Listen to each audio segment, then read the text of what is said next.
Welcome to another video. Today we are going to take a 2022 Chevy TrailBlazer LT and we are going to upgrade the stock 6-speaker sound system from GM Awful to Alpine Awesome. Let's get to it. Getting the speakers out. These are the back speakers. They will be the same in all the doors, but this is what an OEM LT TrailBlazer comes with for speakers. It actually has no metal housing or anything like you would traditionally see.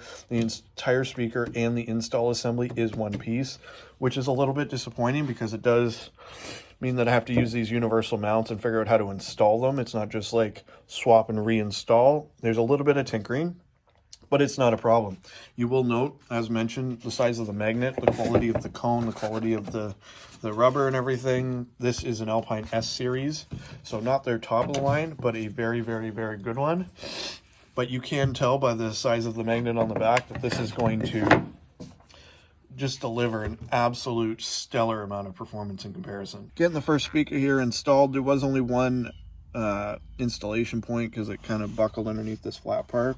So I've just thrown 2 self-tappers with washers, and then I put silicone underneath to help with any and all possible vibration. And that's it. Solid wires to positive, multicolored wires to negative. Connect the two together, put some shrink wrap on it, connect the speaker, put the speaker in, put the doors back together. On to the next step. Removing the doors. You've got one piece in here, one trim piece. I use this white body pry tool, pop it out, start in the top corner up here. Pops out, looks something like this. So these doors go at the bottom, so you pop out the clip at the top, and then there's a little clip in there. This is a 7mm socket.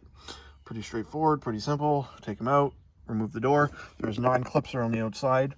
This was incredibly difficult to pull, like incredibly difficult to pull off. So just keep that in mind. Don't get a little bit discouraged.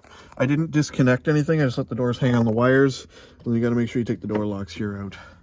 Otherwise, that could be a problem. So put these back in and we're done. That's it. That's a wrap. As you can tell, we are OEM through and through. There's no real way for me to demonstrate to you guys before and after. I actually didn't even listen to it before, but it sounds great after. I was told it sounds great. And a huge improvement, so we're just gonna have to go with that. We'll see how it lasts in a little bit and go from there. Till next time, drive safe, take care, and behave as always.